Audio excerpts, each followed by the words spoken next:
again, it's me, Natus from DNB Academy, and today we're going to take a little break from talking about harmony, and we're going to talk about writing for strings.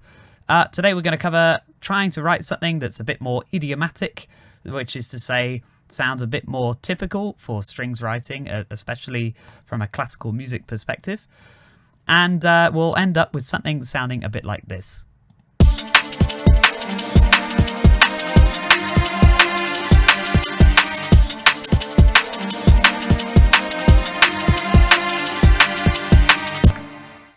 Before we get started, if you'd like to know a bit more about our other free resources, definitely check out the link below in the description. That'll take you to our DNB Academy free access page, which has loads of information about our free masterclasses, as well as our free sample and preset packs, which I personally very highly recommend. The drums in this video are from them. And we also have free ebooks and resources to help you improve your technique. Whilst we're here, don't forget to like and subscribe, and ding the bell if you want notifications about our future tutorials for sound design, mixing and mastering, as well as more music theory related videos from me. So the first thing I want to talk about actually has nothing to do with the notes so far, but it has everything to do with how you organize your project. Often when we want strings, we will open a strings patch, something like this from Spitfire Labs. And we'll notice that we've just got strings from very, very low on the keyboards all the way to the really, really high notes. Now, this is for convenience, but it's not actually how string sections work at all, because string sections are made up of many, many different instruments. So we've got violins, we've got violas, cellos and basses, and they all have their own distinct range, which on a sort of all strings patch like this gets a bit blurred. You'll notice that whilst we're down here, we'll hear the basses, and we'll hear cellos chiming in as well. And now it's cellos and violas. And now we hear the violins.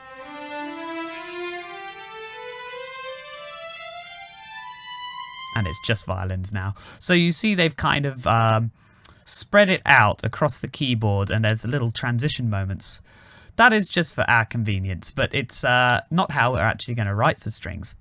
So the first thing I'd recommend is doing what I've done here, which is separating your patch out into the different instrument types.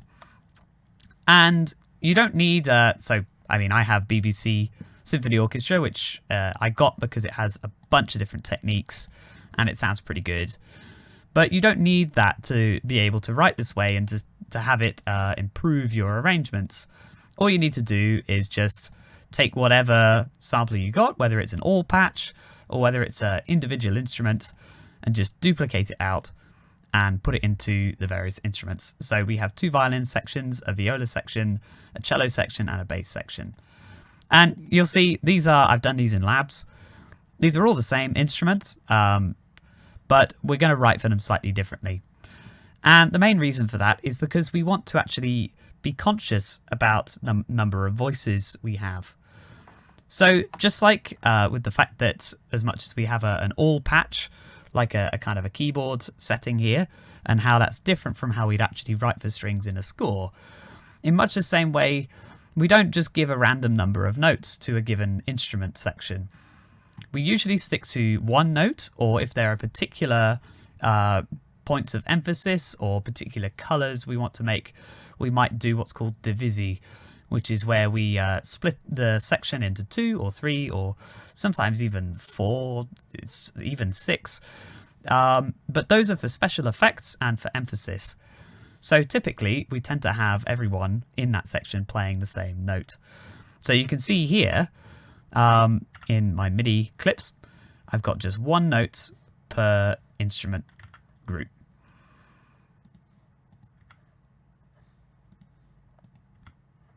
Like that. Now obviously this looks like quite a lot of notes, but that's because this is spiccato. We'll get onto that in a second. The next thing I want to talk about is actually when we're writing the notes. So you can see that there's a little bit of overlapping going on. If I open these, you'll see that they begin before the beat. This is because these are legato articulations, and when you're writing for strings, often it'll take a little bit of time before the note comes in on these sampler instruments. So what I tend to do is stick the note slightly ahead of the beat so that it has a bit of time to come in, and it'll sound a bit closer and a bit more in time.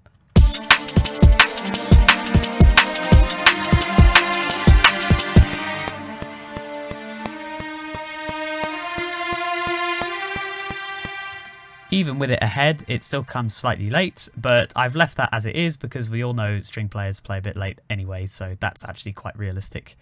I'm allowed to make that comment because I am actually a violinist, so yeah, be nice in the comments. So with that out the way, the next thing I want to look at is the texture of the strings, and I think this is where the main amount of difference is going to come in. And we've already prepared for this step by duplicating all of these instruments and putting them into separate channels. This will enable us to think more carefully about the roles of each of the instruments and how they differ. And so when I'm writing for strings, often I'm going to think about my top line first, which is this melody, which leads up and it sort of goes up to this nice G. It's very scalic.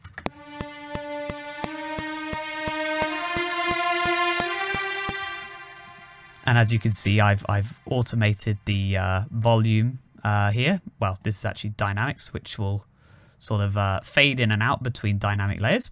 So it sounds very smooth and a bit more expressive.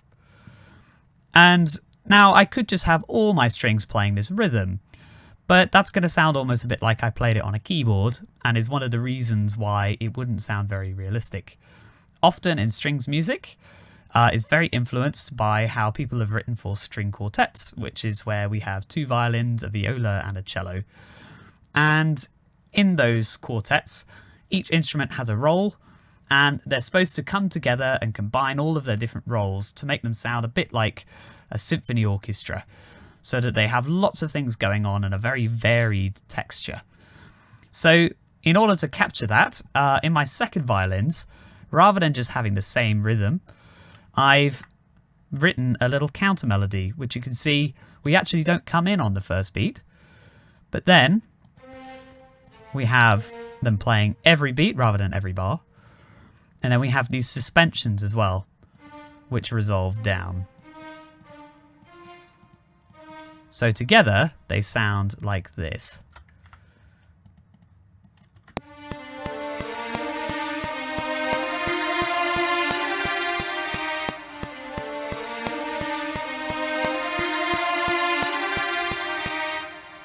Now, that already makes a big difference in terms of the feeling of movement within the music, but it also just sounds a lot more closer to typical strings writing, where we see a lot of this kind of stuff, internal movements and counter melodies.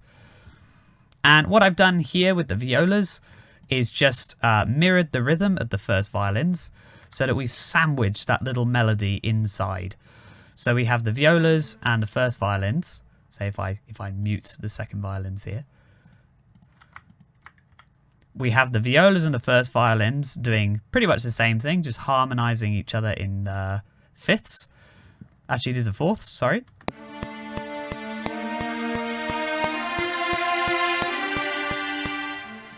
And then we've slotted that little counter melody, which varies the texture inside those two, like a little counter melody sandwich.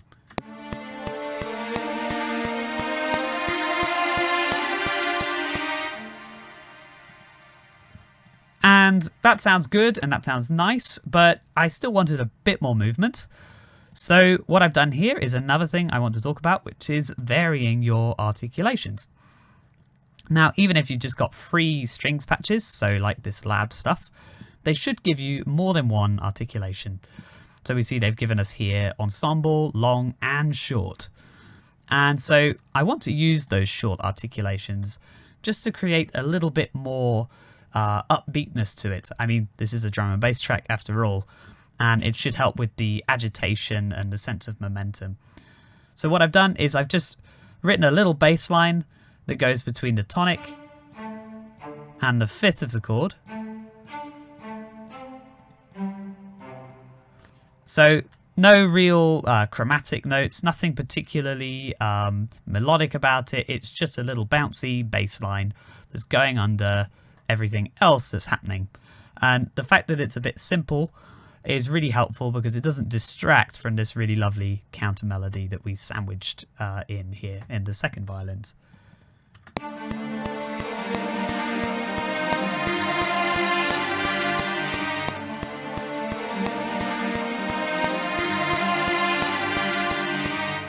Now, something I tried, which I decided to leave out, is that typically in strings writing, you often have cello and basses playing the same notes but an octave apart, so they double one another. And you could have this if you want it to sound a bit meatier, but the trouble is when basses play very fast, they do tend to sound a little bit muddy because those low notes are very low and we have to be a little careful of them. So sometimes what we could do is either have them match completely,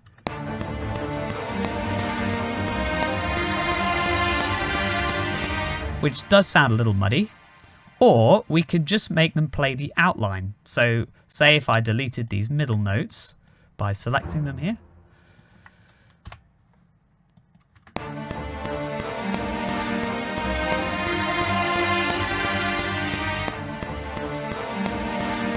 now that sounds a lot less muddy and a lot clearer. So I think I'll keep that as it is. So those are the tips for you. The first thing is to separate your tracks out into the different instrument parts and write for them as if they were different instruments. The second tip is to vary the texture by having internal movements sandwiched in there. And the third tip is to also vary your articulations. And this should help you get a bit more of a varied and interesting sound in your strings, and also sound a bit closer to what typical strings writing will sound like. And so the completed product would sound like this.